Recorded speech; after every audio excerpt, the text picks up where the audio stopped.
हाय दोस्तों, welcome back to my YouTube channel GWS।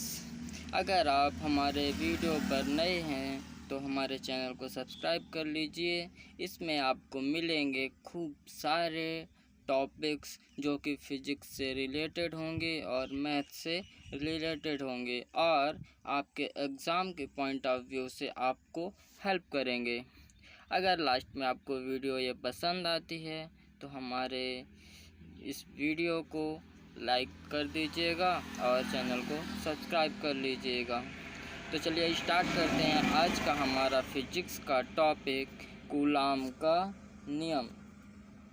आप तो जानते ही होंगे कि कूलाम का नियम कितना मोस्ट टॉपिक है, इसीलिए हम आज इसको कवर करेंगे। ज़्यादा टाइम लगेगा नहीं, 4 से 5 मिनट में हम आपको ये पूरा एक्सप्लेन कर देंगे। तो कूलाम का नियम जो है ये हमारा इस टाइप से पूछा जा सकता है कि कूलाम का नियम लिखिए एवं सिद्ध कीजिए, या पूछ सकते हैं कि सिद्ध कीजिए कि F is equal to 1/4 pi epsilon naught Q1 Q2/r², या फिर इस प्रकार से पूछ सकते हैं कि एकांक आवेश को परिभाषित कीजिए एवं कूलाम के नियम से इसे सिद्ध कीजिए। और भी टाइप से क्वेश्चन पूछ सकता है, तो आप एक ही आंसर लिखेंगे। तो चलिए अपने आंसर की ओर चलते हैं। तो सन 1785 में फ्रांसीसी के भौतिक वैज्ञानिक चार्ल्स ऑगस्टिन कूलाम ने दो आवेशों के बीच लगने वाले बल का परिमाण ज्ञात करने के लिए प्रयोग किया, और इस प्रयोग के आधार पर उन्होंने एक नियम प्रतिपादित किया जिसे कूलाम का नियम कहते हैं। यही तो हमें लिख देना है। इसके आगे हमें ये भी बता देना है, अगर क्वेश्चन में ये पूछता है कि कूलाम के व्युत्क्रम वर्ग का नियम लिखो और सिद्ध करो, तो लास्ट में आप यह भी लिख देना कि इस नियम को कूलाम के व्युत्क्रम वर्ग का नियम भी कहते हैं। आगे अगर बढ़ें इसके थ्योरी में, तो यह नियम बिंदु आवेशों के लिए लागू होता है। जैसा कभी कभी अगर शर्तें पूछता है तो आप यह बता देंगे कि यह नियम बिंदु आवेशों के लिए लागू होता है। बिंदु आवेश उन आवेशों को कहते हैं जिनकी विमाएँ उनके बीच की दूरी की तुलना में नगण्य होती हैं। अब अगर बात करें कूलाम का नियम क्या है, तो कूलाम के नियमानुसार दो स्थिर बिंदु आवेशों के बीच लगने वाला आकर्षण या प्रतिकर्षण बल उन आवेशों के परिणामों के गुणनफल के अनुक्रमानुपाती होता है तथा उनके बीच की दूरी के वर्ग के व्युत्क्रमानुपाती होता है। यह बल उन आवेशों को मिलाने वाली रेखा के अनुदिश लगता है। अब अगर हमें प्रूव करना है तो हम मान लें आवेश Q1 और Q2 हैं और उनके बीच की दूरी अगर हम R माने, तो पहला जो टॉपिक कहता है वो कहता है कि दोनों बिंदु आवेशों के गुणनफल के समानुपाती, यानी F समानुपाती Q1 × Q2 हो गया। और दूसरा जो पॉइंट है वो ये कहता है कि उनके बीच की दूरी के वर्ग के व्युत्क्रमानुपात में होता है बल जो लगता है, तो वह F समानुपाती 1/r² हो जाएगा, तो वो व्युत्क्रमानुपात कहलाएगा। दोनों को समीकरण 1 और समीकरण 2 हम मान लेंगे। अब इसके बाद मानने के बाद हम क्या करेंगे, दोनों समीकरणों को एक दूसरे में अगर मिलाएंगे, चूँकि इनका बायां पक्ष बराबर है इसलिए दायां पक्ष भी बराबर होगा, तो F समानुपाती हम कर देंगे Q1 Q2/r²। अब अगर आगे हम बात करते हैं, तो अगर समानुपाती चिन्ह हम हटाते हैं तो हमारा कांस्टेंट K आ जाता है यहाँ पर, जहाँ K एक नियतांक है यानी कांस्टेंट है जो कि मापन की पद्धति एवं माध्यम पर निर्भर करता है। ये हम यहाँ लिख देंगे। और उसके बाद हम ये बता देंगे कि SI पद्धति में जो K का मान होता है वो 1/4 पाई एप्सिलॉन नॉट होता है, और जिसका न्यूमेरिक नंबर में मान होता है 9 × 10⁹।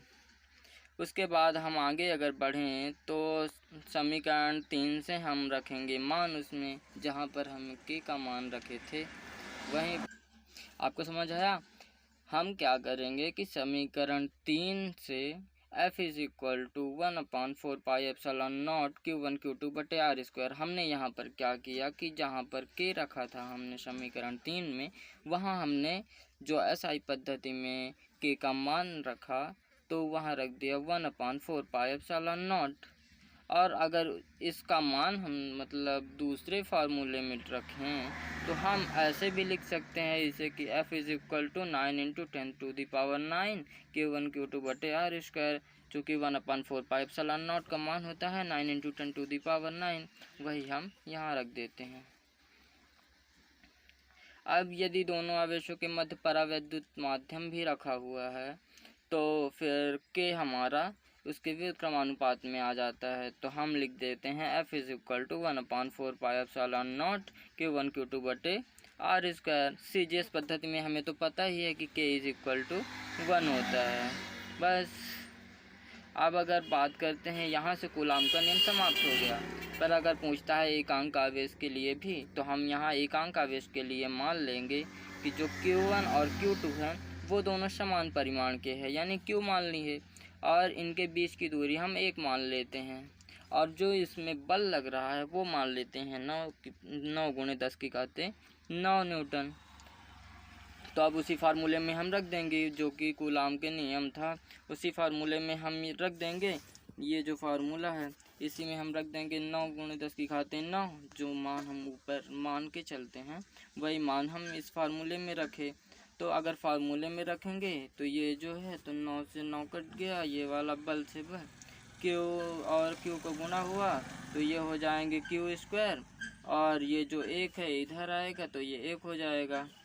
अब अगर Q का हम जैसे Q का ही मान निकालना है तो वो √1 में 1 कर देंगे हम। और आप जानते हैं कि अगर कोई संख्या √, से बाहर निकलती है तो वो पॉजिटिव और निगेटिव में कन्वर्ट हो जाती है। तो ये प्लस और माइनस 1 हो गया। अब हमारा Q बराबर जो 1 आ गया, हम इसे मान लिए ये एकांक है। तो अगर हम इसकी परिभाषा की बात करें तो परिभाषा यही हो जाएगी हमारी कि समान आवेश के अगर दो सजातीय आवेश वायु या निर्वात में 1 मीटर की दूरी पर रखे हों और उन पर 9 × 10⁹ न्यूटन बल से अगर वो एक दूसरे को प्रतिकर्षित करें तो उन्हें एकांक आवेश हम कह देंगे। बस इतनी सी अपने पास परिभाषा है। That's all. Thank you. अगर वीडियो पसंद आई हो तो वीडियो को लाइक कर दीजिएगा और अपने दोस्तों के साथ शेयर ज़रूर करिएगा। बहुत बहुत धन्यवाद हमारा ये वीडियो देखने के लिए और हमारे चैनल को भी सब्सक्राइब कर लीजिए ताकि हमारे वीडियो की नोटिफिकेशन आप तक पहुंच सके।